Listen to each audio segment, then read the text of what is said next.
Welcome back to another episode of the Hollywood Hang, where we talk about the high, lows, and hell no's of working in the film industry. I am one of your hosts, Tepper. I'm your other host, Nick.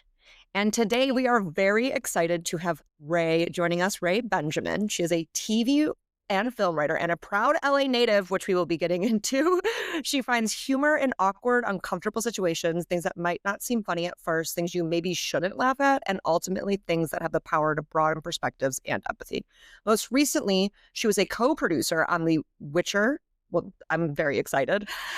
From Netflix, and served as a co-writer and co-executive producer for The Witcher: Sirens of the Deep, an animated feature which debuted on Netflix in early 2025. In 2020, Rae founded In the Cut, ITC, an organization that provides education, training, and resources for BIPOC writers and filmmakers. Her company has partnered with companies such as NBCUniversal, Final Draft, and more to produce more than 200 virtual and live events for thousands of creatives. Previously, she was a writer assistant on season 1 of Bridgerton and script coordinator for Our Flag Means Death on HBO. She is represented by UTA, and Rae has served as a mentor for the Sundance Collab, the Writers Guild Support Staff Training Program, STARS, Take the Lead Writers Fellowship, the Gotham TV Series Lab, and a host of other initiatives for emerging creatives. She recently launched the ITC podcast, which invites professional writers to break down their favorite episodes of television. Welcome, Rae. Well, thank you. Thank you for reading all of that. That's a lot. No, I love everyone's face while we read it because they're just like, okay, like get it over with. I know. Writers, we're a very awkward bunch. I feel like we don't like accolades or just like hide my face right now. That's like, I feel the same way about, I hate birthdays. Like when people sing happy birthday to me, I like cry because there's like a level of attention on me that like I'm not actually comfortable with. But okay, I'm really excited to talk about everything that we just highlighted. But I think like something that's really interesting that like I even like have been learning is all of those different titles, like what it in TV and in film, producer credits like work very differently. And I think that's something I definitely want to get into. But before that, how did you get your start in this Wild West industry? Yeah, my first job was being a writer's assistant on Bridgerton. I got that job because a showrunner's assistant knew somebody that I knew, and that person told me, hey, they need a writer's assistant. I had to submit a writing sample, and I went on the interview, and they picked me, and I don't know why, because I had no experience, but there was other people interviewing that were way more qualified, but I sort of very much over prepared for that interview. So Bridgerton is based on a book series. I literally read all 8 of the books over a weekend. Like I found out that I was going to have this job interview on Monday, or no, I found out on a Thursday that I was going to be on Monday. So I just stayed in my house and literally read 8 books, and I reread the pilot a bunch of times because I knew like there are people that have worked on TV shows before, and especially typically people might start out as a writer's PA or something. I didn't do any of that. I just became a writer's assistant because I was so over prepared. That interview, like I talked to the showrunner about how he was going to adapt it. I was asking a lot of questions. I was just very over enthused. So I think he could trust that I was going to take it seriously, even though I didn't know what I was doing at the time. That's kind of amazing. Yeah, there's an episode we just recorded that's not out yet, but we were talking about how sometimes the person who gets the job is just the person who does extra credit. And this sounds like a perfect example of, you did your little extra credit, and which is not a little extra credit. You did a lot of extra credit. Yes. Yeah. But I think that's like, I think sometimes you can kind of get complacent in this industry where like you start to think about like, this is just a day job for everyone. Like, you know what I mean? Like this is people's day jobs. And so like writers assistants who have been in it for a minute are like, I know how to be a writer's assistant. Like I know what the job entails. I don't need to do like any heavy lifting. And sometimes the heavy lifting is actually what will ideally get you. Yeah. Here's a question. So for people listening, they might be wondering, why would, for a position like a writer's assistant, why would someone be interested in reading a writing sample instead of just like, oh, I've done these assistant roles, etc.? Explain that. I think that's a great question, especially because it's not really standard practice at Shondaland.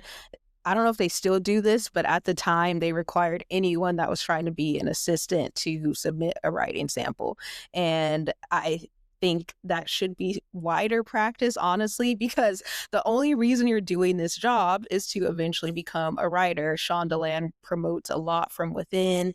The showrunner, Bridgerton, actually used to be Shonda's assistant. The new showrunner, Bridgerton, it's different than when I started, but she was a writer's assistant on Grey's, I believe, and then she got staffed on Scandal. So they really promote from within, and you'd be shocked, or at least I was shocked, the amount of assistants who don't have writing samples. Like when I was just gonna say that. It's yeah. so crazy. And it's like, why are you here? Like this is not a career. This is not a job you want to be doing. I would say honestly, probably 60 to 70% of people I met when I was an assistant didn't have scripts.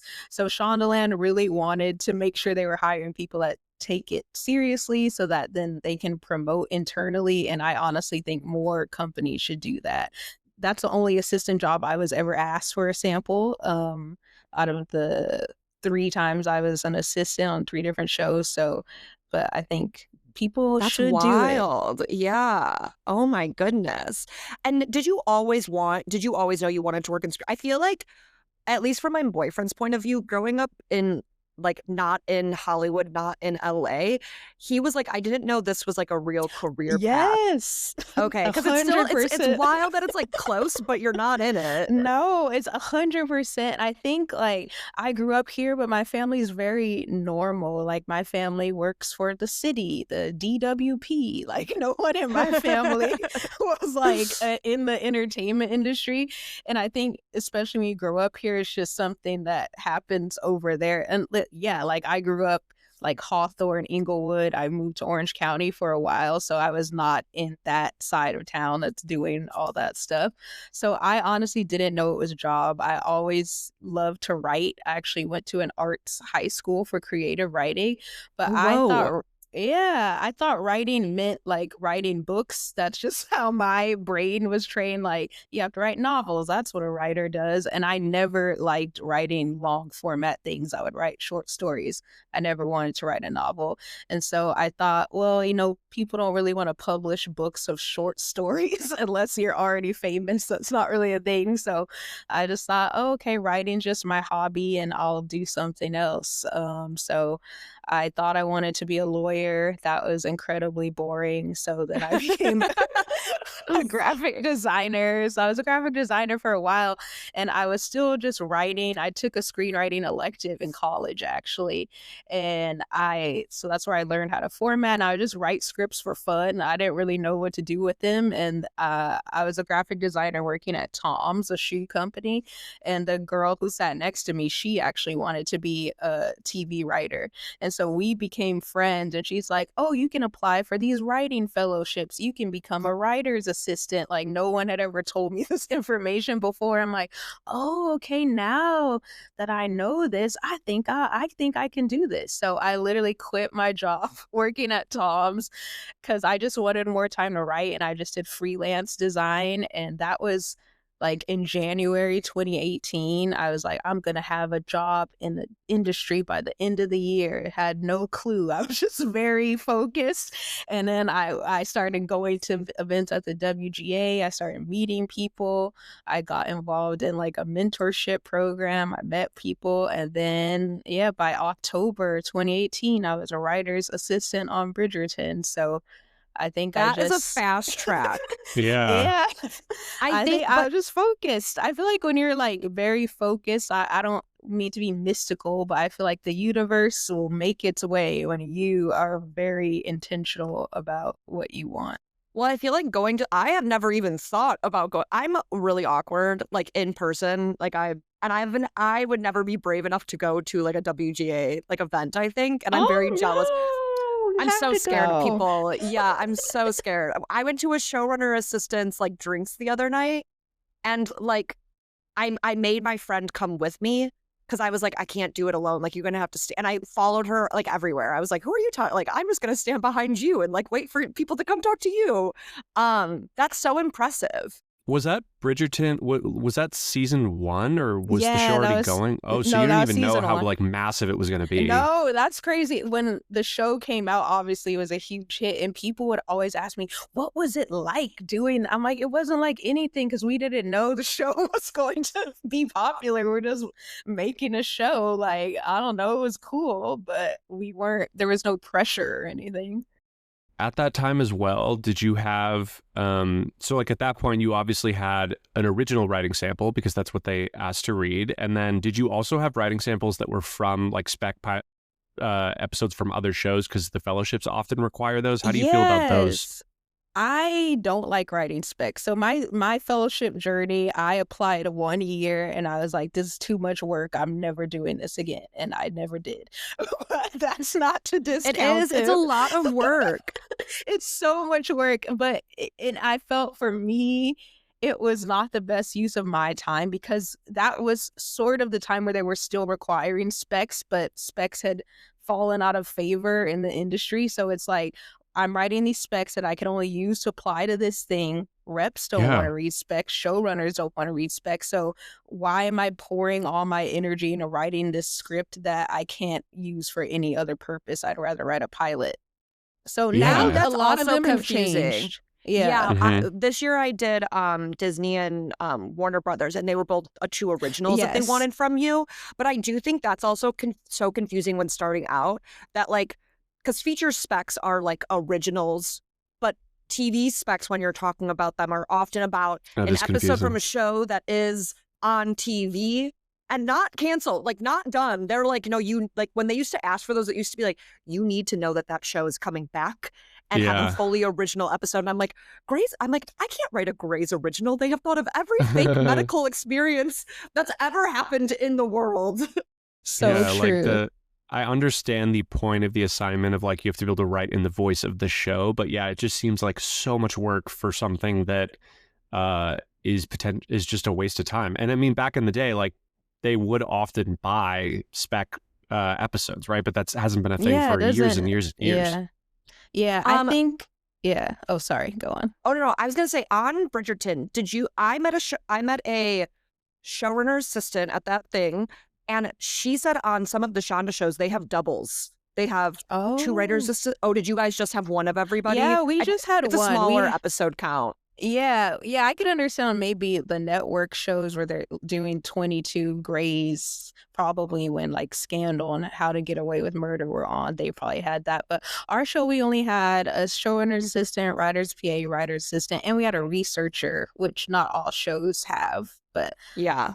that That's was a fun cool. role. That's like one Yeah. of those things that I think people don't know that if they have like a hyperfixation, that can be very beneficial to like what they Yeah. want to do in TV. Was there something besides was your original sample, was it a period piece or what did you send over to them? Yes, it actually was. It's so funny because I prefer to write comedy. I identify as a comedy writer despite my credits. But at that point, I had literally only ever written one drama script. And so I was like, oh, it's a drama show. I guess I should send my drama script. And it just happened to be a period piece set in the same time. Though Oh, my that's show is amazing. my show is set in America, though. But the showrunner, I think that's also one of the reasons I got the job. The showrunner just really liked my script and thought that I would have a good sensibility, I guess, to work on a period show. That's a good like kind of question I have for you.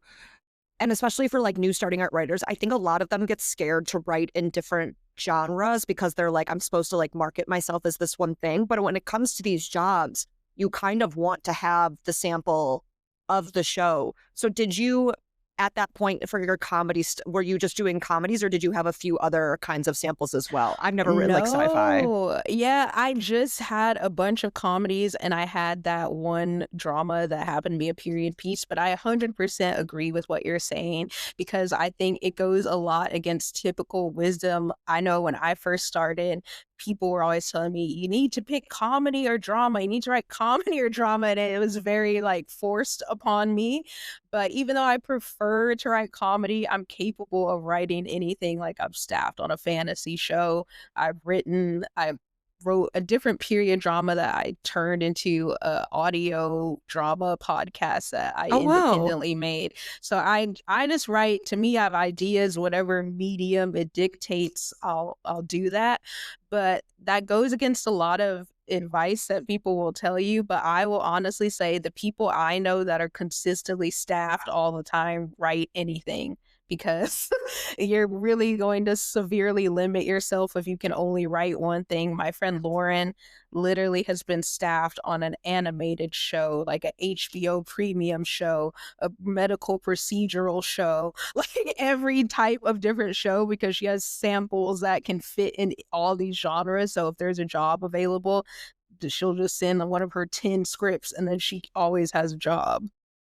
It's also like the divide is kind of antiquated, right? Like we used to think of like 1 hour drama, 30-minute comedy, and now there's so many shows that are like very hybrid, especially streaming shows, and like tonally shows like Barry. Like I don't even know what samples you would read for that show. Like it doesn't make sense to be so strict anymore, you know? That is though, like the showrunners. I remember I wanted to go out for this Apple show and I had something that was really straight dark drama. Like I wanted to go out just as like a support staff role, and they were reading samples too, and they were like, no, we're really looking for a sample that has like a lot of dark humor in it. Like we don't want to read anything that's purely drama or purely comedy. Like we want that sweet spot.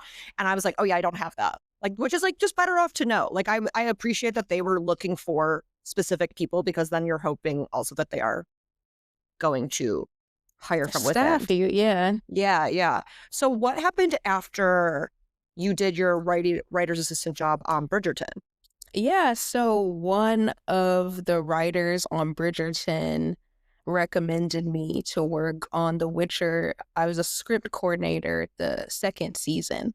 And it's funny, I literally didn't even apply for this job. Like I got an email from the co-EP like, hey, we have this job available. Do you want it? Do you want to come in for an interview? And I'm like, what? Like, sure, That's I need a amazing. job. Yeah. Like who did this? And I found out it was actually very indirect. So at the time Insecure was on air, that was my favorite show. And more importantly, the writer's room was in Manhattan Beach, which I wanted to go to a job that was close to my house. So I'm like, oh, I really need to get on Insecure so I don't have to drive to Hollywood. And I think that was the last season and there was no jobs available. But I knew one of the writers on Bridgerton was good friends with one of the writers on Insecure. I'm like, can you get me in? She's like, oh, there's no jobs, but I'll keep your resume. Then months later, that person is the one who referred me to the job on The Witcher, the lady who couldn't hire me on Insecure, Amy Aniobi. Shout out to Amy, great person. But she got me this job, and I was again frank. I'm like, hey, I've never been a script coordinator before. I use the same technique. The Witcher is also based on books. I over prepared for the interview. I couldn't read all the Witcher books. They're very dense. It's not like reading the Bridgerton books. I couldn't read all of those on the weekend, but I did read one. And so I came to that interview and I was like, oh, I like this. I like this. I don't know what a script coordinator does really, but I'll try my hardest. And luckily that job had opened up because the script coordinator on the first season, they staffed him the second season. So he was there to sort of help guide me and train me. That's nice. That's a job that's very technical. Like I honestly think anyone can be a writer's assistant. It's not that big of a deal. But to be a script coordinator, it's just a lot more technical. So I was happy that he was there. Can you explain like what the script coordinator, because like my friend Tanner is a script coordinator in the room that I was just in, and like I was like wary of that job. Yeah, I honestly like the job once you get a hang of it. So basically a script coordinator is a person that's proofreading and distributing the scripts to anyone that needs to read it. That's the studio, the network, the cast, the crew. Once you're in production, the script is constantly getting changed all the time. So you have to keep track of the revisions. Like once you get into production, the pages get locked, so you can't change any of the page numbers and all this sort of technical things. The scene headings, the scene numbering is very important. You can't change that. So it just basically gets into more technical production aspects that can be, you have to be very organized to do this job and just constantly on top of it.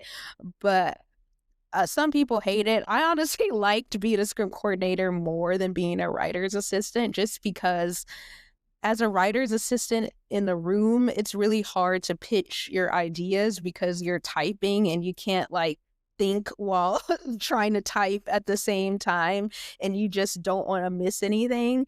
Whereas a script coordinator I could be in the room and just pitch my ideas freely, and I didn't really have to do anything until it was time to send out a script, and I'd leave. But on a daily basis, I think it's less stressful. It's only stressful when you have to send out a script. But before that, you can just, I feel like, oh, I felt more like a writer when I was a script coordinator.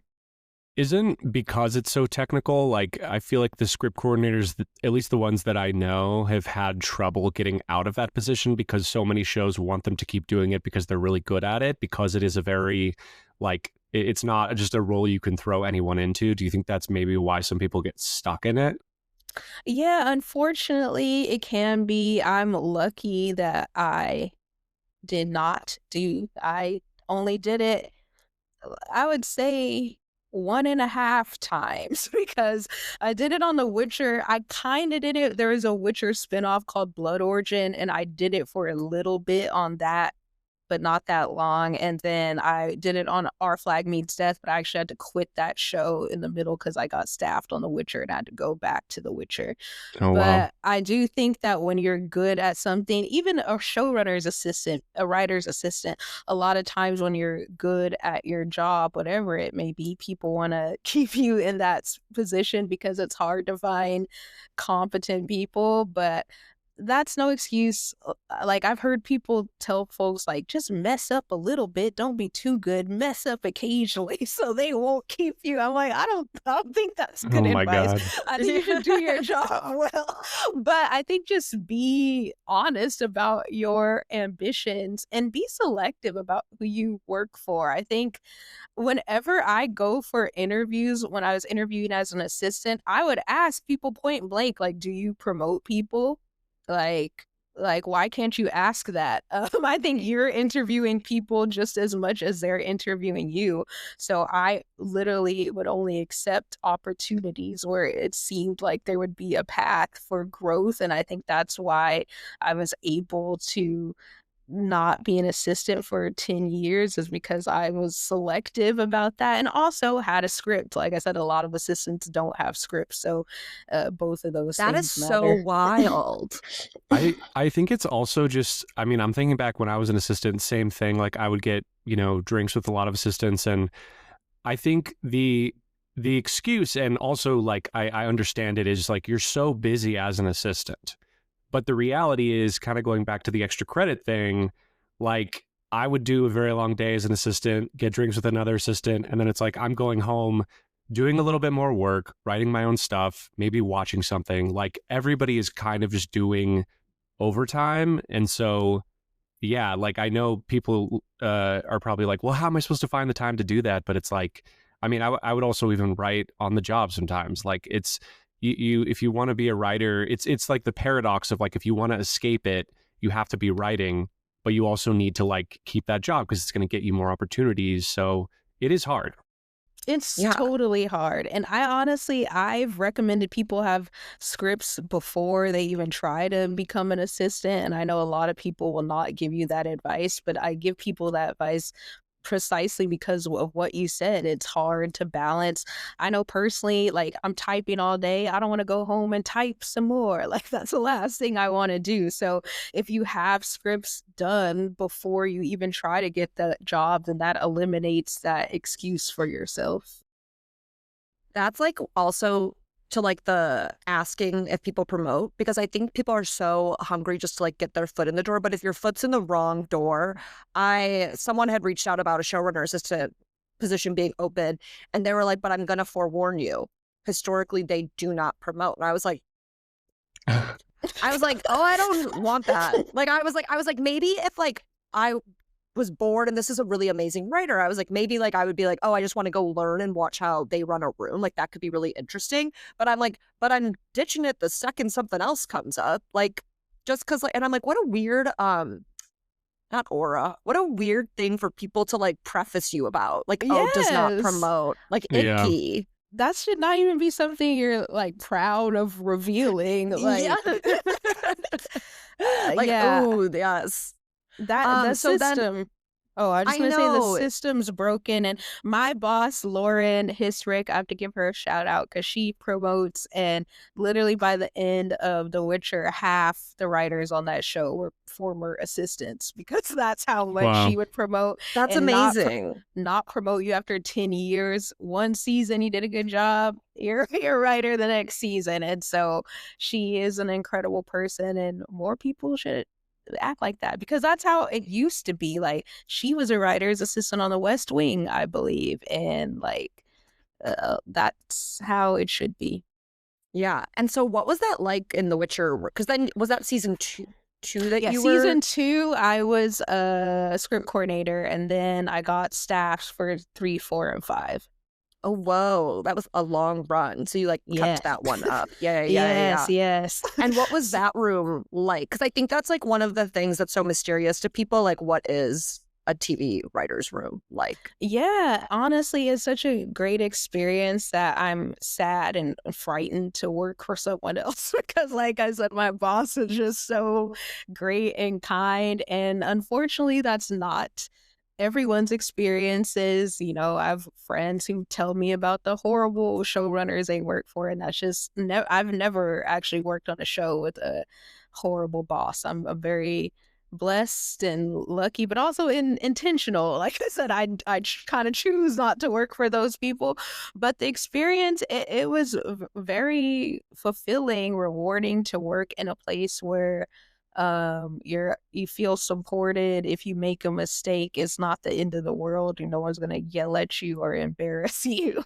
And then everyone there is just, it's just very collaborative, and we're all there to get the best version of the script, no matter where the ideas come from. PA could pitch an idea. Anyone is sort of free to participate. Oh, that's amazing. How do you decide in TV if you're going to spend your time trying to rise the ranks in other rooms versus, oh, I want to try to go sell a TV project? Like, how do you balance that?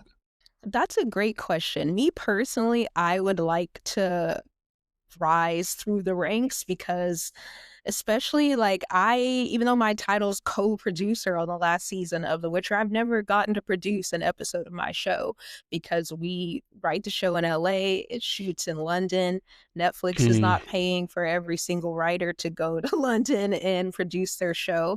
And it's really a problem that's happening because of the streaming model that's separate. The production is separate from writing in the streaming business model, where a lot of people that are mid-level writers don't have any experience actually producing an episode. So for me, I'd personally like experience because if I sell a show, they're most likely aren't going to let me be the showrunner because I don't know how to do that. I wouldn't let me be the showrunner. So I'd rather rise in the ranks. It's funny.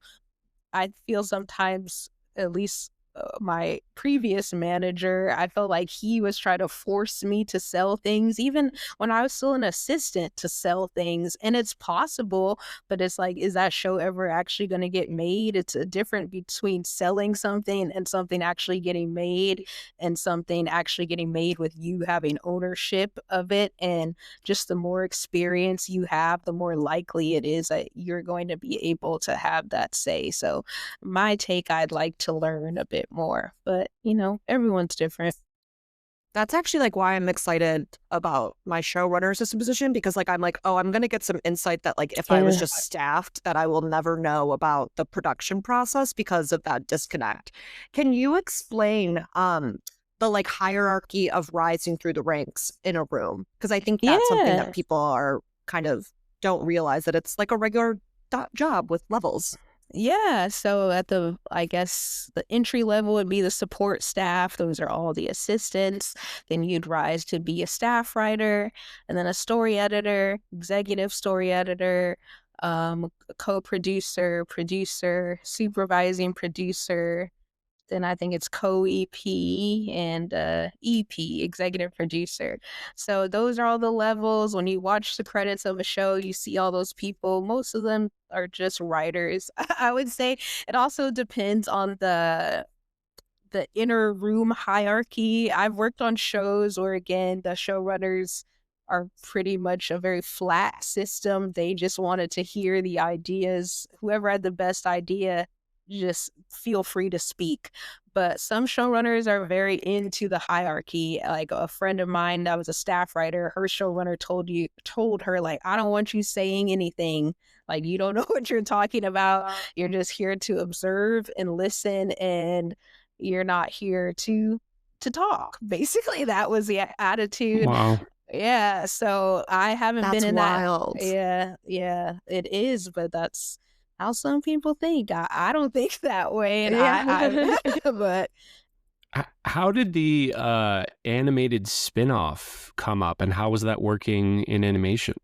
yeah, so that came up while I was still, it was between seasons 2 and 3 of The Witcher, so I hadn't been staffed yet. Actually, my boss reached out to me and was saying that there was opportunities. Netflix wanted to do some more things in the world. Could I send her some writing samples? So I sent it to her, and she was like, "Great. Do you want to co-write this movie with Mike? Mike's another EP on The Witcher." And I was like, "Oh, okay, cool." And I was still an assistant at that point. I was actually on Our Flag Means Death as a script coordinator. So I was like taking meetings about this movie and still being a script coordinator. And then I think a month after that, she staffed me. So I actually was like in the room while I was writing the movie and had to write my episode while I was also trying to write this movie at the same time. So that was a lot of stuff going on. But it was a great experience. I actually, because I was a graphic designer, I went to art school for a bit, and I know how to draw. I would not say I'm an expert, but it was great to be so involved because I was a writer, and also I got a co-EP credit on the animated series. I didn't expect that level of involvement because, I was at the same time a staff writer on The Witcher. As a staff writer, I just turn in my script, go home, go about my business. I don't really have any further say, but I was really involved in the entire process of the animation, from, providing references for the artist to draw, to being there listening to all the auditions and the casting and reviewing the animatics and all the cuts. It was really actually a great experience, and I felt a lot of ownership over it. Had you ever written a feature before? I'd written a feature, yes. And I think also the reason my boss wanted me to do it, I had written an animated web series that me and my friend created. So she knew I liked animation, and she'd seen my web series, and I guess she thought that was enough. But I'd also sent her scripts too, but she liked the web series. That's like, again, kind of to the not staying in a lane, because animation is also a whole separate entity of, like, as far as like genre goes, when people like dip their toes into. That's really impressive. And then, Yeah. oh, you go, Nick. Oh no. Was it also like a pretty fast process? Like, did you know when you went into that job when that movie was going to come out? Because typically animation can be really, really long time. I mean, it was long. The production process was very long. Like, it took, from the time we wrote it, I think I started writing it in 2021, I believe, and it just came out in 2025. So, Yeah. and we had finished the script very quick. It was funny, they wanted us to finish the script really quickly so that they could start the animation process because that takes so long. So we'd written the script like in just a few months. It was a very quick process of writing the script. And because it was a unique process, it wasn't like we had to pitch this script. It was like Netflix had already decided they were going to make it, and we just got to write it. So yeah, the writing process was pretty quick, but the actual production and animation process is what took several years. What was the source material? Was it like something from the series? Yeah, so The Witcher, the first couple books are actually like short stories. They're really clever subversions, I would say, on classic fairy tale stories. So the source material was one of the short stories from The Witcher. That's sort of the writer's version of his Little Mermaid sort of version. That's really funny and clever, but it is really short. So it's hard to adapt a film from the source material that isn't that long, so we had to add sort of a B story and add more stuff to make it long enough to be a feature. But the source material is great. And do you feel like, I don't know if this is like an actual thing, but do you feel like Netflix, you have like a really good relationship, so like down the line, like that's where you would want to sell something? Like, do you feel like they've kind of made like a little home for all of these like the creatives on their shows? I don't know. I feel like if that's probably the case for like my boss, the showrunner, but as like, I feel like, Netflix is cool. I get cards from Ted Sarandos. Like Ted Sarandos, he has no clue who I am. But, invite him to the wedding. I hear if you invite these really rich people to your weddings, they'll just send you a nice gift because they're like, oh, I won't make that one. Ted Sarandos is that actor from The Studio, right? That's what he's known for. Oh, that's what he's known for. That's his prize role.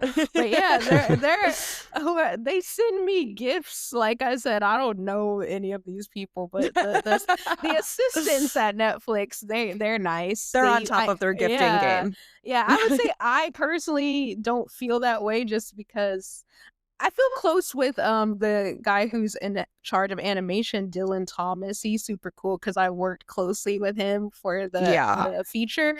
But just Netflix execs in general, I feel like the few that work on my show, like I know a few of them because they'd come by the room occasionally, but I don't know them like Where was your guys' room at?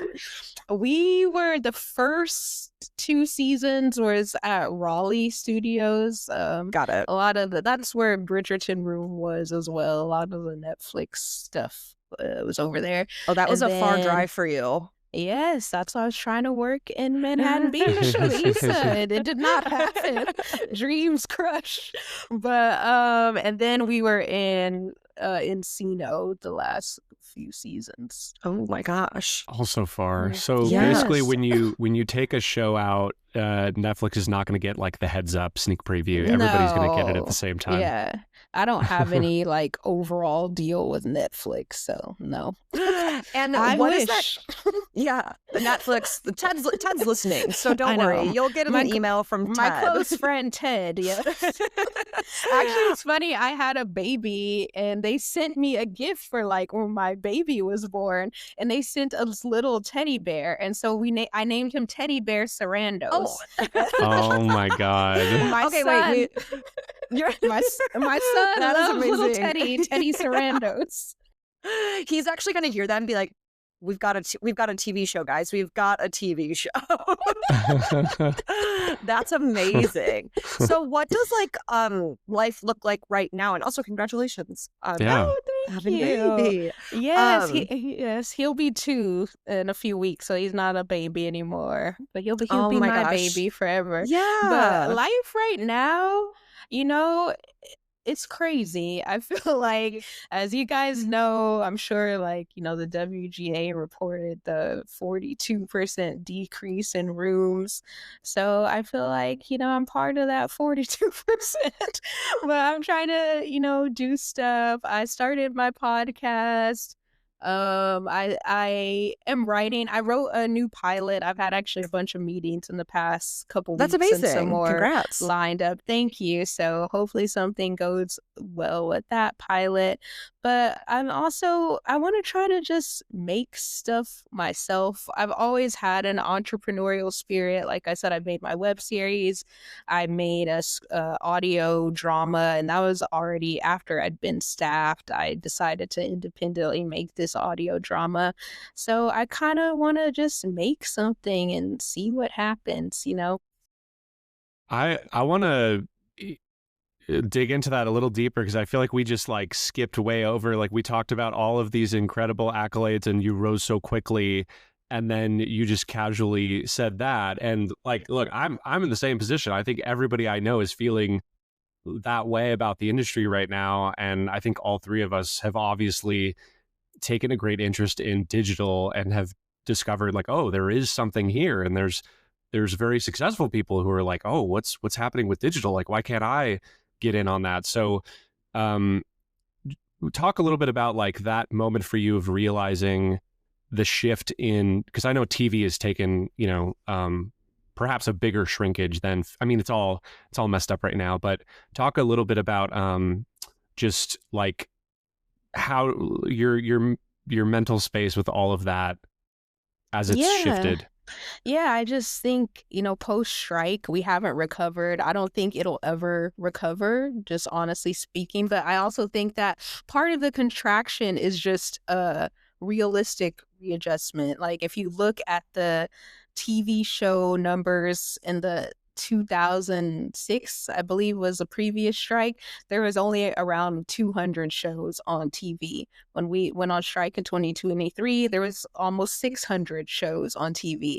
So I think it was just an unsustainable amount of TV being made. And what a lot of people are calling probably a big contraction is probably just a readjustment to where the numbers actually need to be. And so I just don't think there will ever be that many jobs available, whether for good or for bad.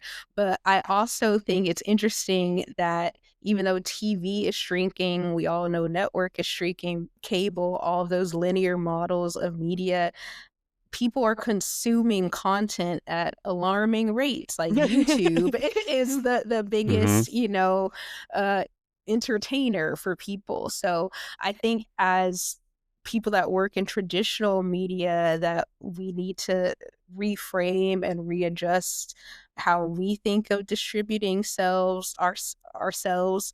I think shifting to an entrepreneurial model where basically you'd have to make something up front, either put it on YouTube as a proof of concept that you can later license it to networks if you want, is a great model. I look at what's Mark Duplass, when he Hmm. made an independent series with and released it on the Kinema platform. Like, that whole thing is very interesting to me. And as someone who is a creator, I find it exciting that we can make things and have ownership over it, because it's way more lucrative to make something yourself and license it than it is to sell your show off the bat to Netflix or whatever. But I do think a lot of people are scared of taking those risks. It is a risk. You're not going to get paid up front, but if your show is well, you're going to get paid infinitely more than if you had sold it. So I like, I like risks. I like betting on myself. So for me, I think it's really an exciting time and scary at the same time. But I think that we could use this time to our advantage. And is that like where did In the Cut come into play for that? Like were you like when did you realize you wanted to create this kind of like collective almost? And then like does that also something that you talk about now with like the digital landscape and opening up like those channels too? Yeah. I started In the Cut after I had become an assistant on Bridgerton, because, like I said, I was someone that had another career. I was a graphic designer. I didn't go to film school. I didn't really have access to these people, and I didn't know how to get these jobs. And I found it very nebulous. Like, the whole entertainment industry, it seems very secretive, and I don't understand why. Like, you can just tell people information. What they do with that information is up to them. But I never understood this whole like, let's not tell anybody anything mentality. So when I, even as an assistant, I had a wealth of access to people to information. So I just was like, hey, if I didn't know this and I live in LA, I'm from LA, I'm sure someone in the Midwest, they probably don't know more than I do. So I started it actually as a live networking sort of event. In 2020, obviously the pandemic happened and shut that's down. hard. Shut that down real quick. So that actually turned out to be some unexpected like victory, because I started doing webinars and I could reach way more people on the internet than I could like renting a venue with 50 people. So I was doing webinars. Initially, I just converted my live event to a webinar so that people could still access it, but it was so successful, I just started doing webinars where I would invite professional writers, executives, or other assistants to teach these very low-cost $15 classes to people to learn from people that were actual reputable people, because that was an issue that I found. I feel like there's a lot of scammers. There's a lot of people that don't know what they're talking about, just saying information that's categorically false. Or there's people that do know what they're talking about, but it costs $10,000 to learn from this person. Or there's someone like, so I just wanted to give people information that was true and factual at an affordable price point, which is something I didn't have. How do you feel about verticals? Oh, you know what? It's so funny. So the Writers Guild is actually having a mid-level writer training program right now, and so I've been going for the past few weeks, and one of my friends came up to me at that last week, was like, so we're gonna start a vertical together, you want to make a vertical? I was like, oh. I mean, I feel the same way about verticals how I do about Tubi. I feel like, there's a lot of trash on Tubi, but I like this concept. And if someone could make like an actual good Tubi movie, I would love it. I've yet to see a good vertical, but that doesn't mean that it can't be done. Like, I think it could be done. I also think verticals are a little confusing because it's such a big encompassing idea. Like there's the vertical micro dramas, but then I think of that girl Winnie who does the Brooklyn coffee shop where it's the same scene over and over. I've seen that. So you count that as a vertical. See, and that's what I kind of do, because I think it's so smart, but it's a vertical formatted show basically to me. And I'm like, she is like the person I think who is really I think that those characters could exist in a TV show on Netflix, and that's kind of like how I've restructured my thought about what a vertical could be, like totally on her. But it seems like the discourse around, I mean, as with everything, it's like evolving very fast. So like at first it was sort of like, oh, this stuff is trashy, and now I've seen a lot of videos of people, especially actors on TikTok, saying like, look, it's employing me and all my friends right now.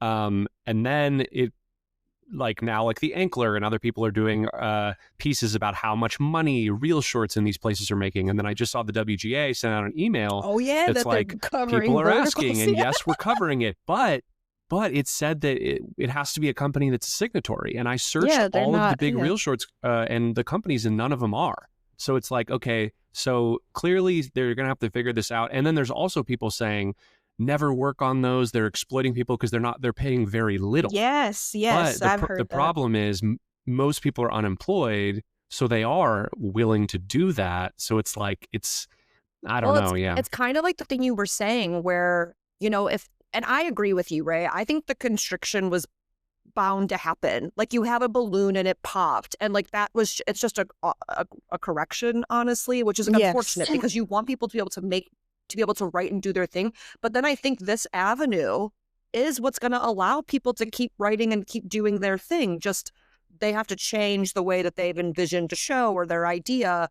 So I kind of think the bubble burst in the TV features world, but this is a whole other avenue that like some people could find really fun. It's kind of, I think also how Nick, you and me talk about this a lot, and Rae, I'm sure you feel the same. You kind of just have to restructure your brain to find something else valuable and fun and not icky and not beneath you. Like being creative and being online can sometimes feel icky, but sometimes I'm like, it's given me so many opportunities. I get to meet cool people. And like when I was able to restructure that in my brain, I think it opened up a lot more opportunity.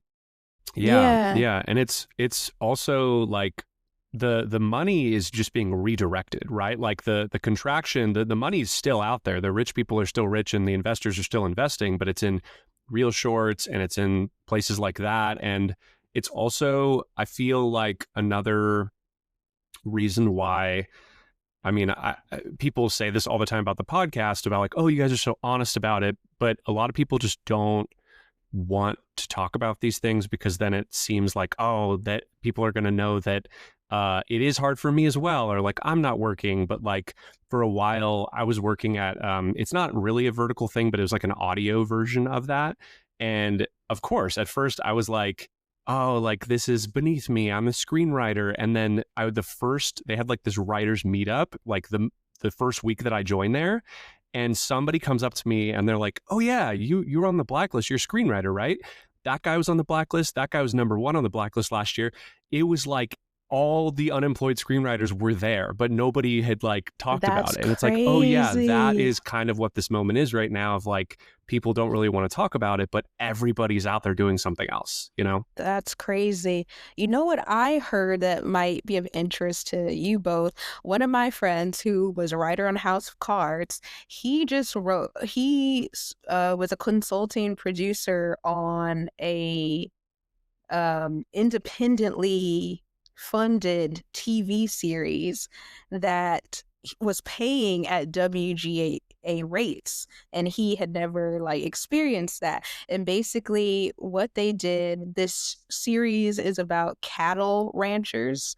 So they went to like rich cattle owning families like, hey, we want to make this series about cattle ranchers, and they just gave them millions of dollars. I think he said they had $15 million to shoot 6 episodes. Whoa. And so they're shooting these 6 episodes, and with that they're going to try to distribute it, sell it to a buyer. Yes. And so I'm like, that's a whole new model that people, I'm like, okay, what rich people, what industry can you're I like, what? You're like, what group of people's really rich that is interesting enough to write a show? And he said it was great because they just gave them the money and they have no interest in like micromanaging them like a studio or a network would. So they just let them be creative, and they're just like, oh, here's some money, like leave them alone, and they're getting paid well. So I was like, this is something that's excellent and more people need to know about this.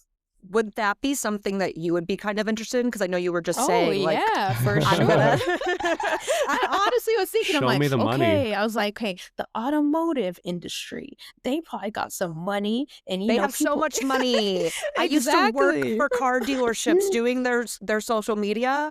They have the amount of money these people spend to send mail, to send snail mail, was in the multi-millions, and I was like, this is not effective, but this is fine. Exactly. So like think of different ways. It's both annoying and liberating to me, because I feel like a lot of people who are just straight writers are annoyed because like, I just want to write. I don't want to finance. I don't want to produce. I don't want to do any of this stuff. I just want to write. But I honestly think those days might be over. Like, I hate to say it, but I feel like as just a writer who only wants to write, unless you're already like Shonda Rhimes, Greg Berlanti, Ryan Murphy, they're okay. It's the people that are coming up. I don't know if people are able to just be writers anymore. You might have to be a writer and a producer at a starting out level, or a director. You're going to have to be doing multiple things to get your voice out there.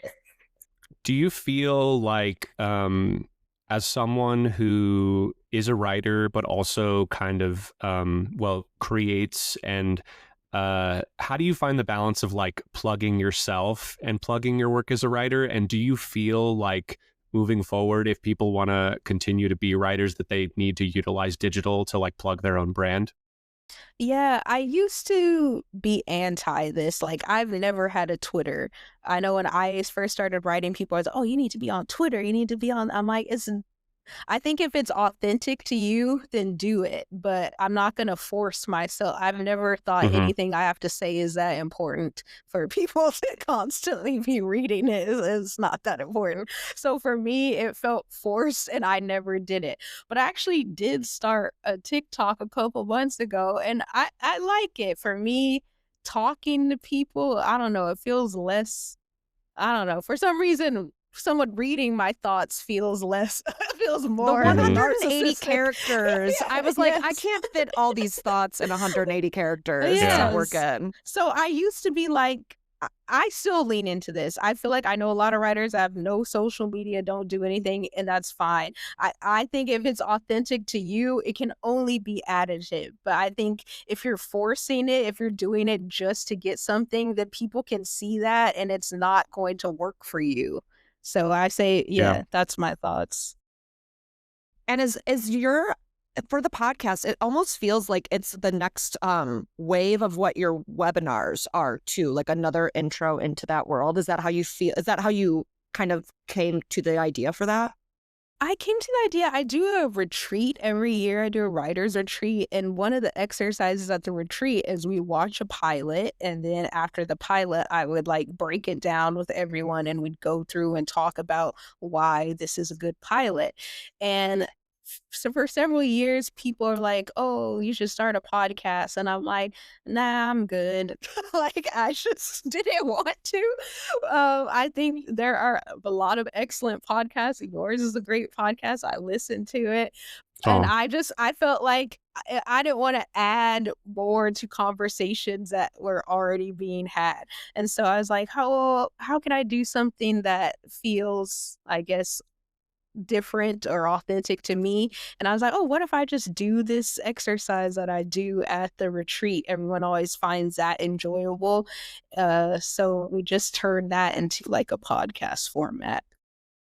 I love that because I think that's like kind of Nick almost to like your TikToks, like where it's like, let's break this down and like talk about what actually makes like a story work. And I think that's like a very, writing is very, for me, theory is kind of, it doesn't hit me. But when there's an example in front of me, I'm like, I understand now. And I think that's like so important for people to be able to have access to that. That's amazing. Exactly. And then people, even if you don't like writing, people watch a show just because like, oh, I like, Andor. I'm going to watch this podcast where they're talking about Andor. I think it appeals to people that are just pop culture fans, or if you actually want to be a writer too. Yes. And that's like a perfect crossover. I think there's a lot of, I listen to this one podcast that's like politics and pop culture, and it's like always evergreen to like whatever is happening in the world right now, which I think is great too. Exactly. But yeah, you guys, I'm like I said, I love your podcast. I listen to it. There are a lot of podcasts, but yours stands out. But I like yours because I feel like you don't just talk to writers. I feel like most writers' podcasts are just only talking to writers. I really enjoyed the episode where you're talking to the editor from Sinners. He was great. My gosh. We love that episode. Yes. I feel like you talk to a lot, and even as a writer, I don't really talk to editors very much. So I think it's cool to hear so many different facets and not just writing all the time. Yeah. Okay, so well, we want to thank you so much for your time, but we have one question before we go. You only have to pick one, but we would love to know a moment from your time in this industry and your career that has been either a high, a low, or a hell no. I'll do a low because it turned into a high. There. Okay, perfect. I love these ones. So a low was when I was an assistant on a show, and one of the writers was a not nice person. And I'm speaking in vague terms. But this writer, was bullying people, making people literally cry. And this writer said something in the pitch. This is the type of writer, in a writer's room, if you pitch something and people don't like it, you're supposed to let it go.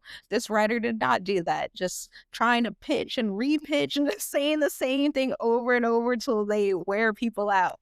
And that was what this person was doing that. I came in with an alternate pitch, and the showrunner liked my pitch better than this person, but I was still an assistant at the time.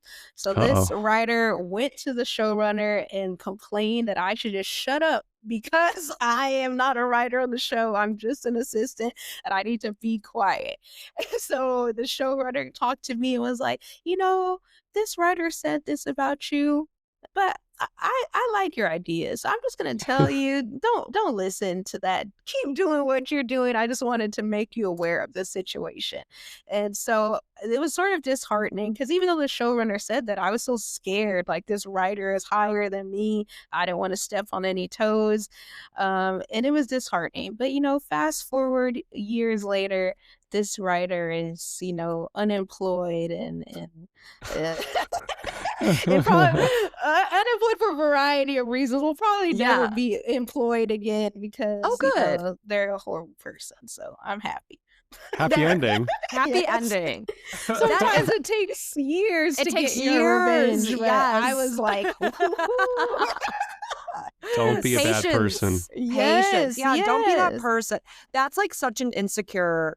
Like, you're just like insecure if you're that person in the room. Oh, yes. And it's like, you don't know, this industry is so fickle. Like, you don't know, the person that's your assistant today, they could be the boss in a few months and they're going to remember how you treated them. There's people I'm like, oh, I can't wait. Yes. And I think you should be kind to anyone all the time, not even for any, like, I'm going to get something out of this person reason. You should just be baseline kind to people. But there's such a mentality of certain people. I see it where, like, you walk in a room and like, oh, what show you work on? And you work on this show and they're like, oh, like, they rule your credits are not big enough for them to care about. People, it's like, don't treat people based on their credits, their job title. People are people, and you don't know if that person's gonna have something over you one day. That's like, and again, you should just be kind to be kind, but really, you never know what idea someone has that's about to be the next thing. And like, that's just what I think about when I see people like looking down on them. I'm like, that person could sell a show next week that Netflix is like, it's a go, guys. Like, you just don't know what people are doing at home late at night on their computer when they're typing up their ideas. Yeah. And that's like the fun thing about this industry. Yeah. Oh. Be nice to people. Thank you so much for joining us today. And for everyone, check out the ITC In the Cut podcast. And then we're going to tag you like all your socials so people will be able to find you. Cool. Thank you so much.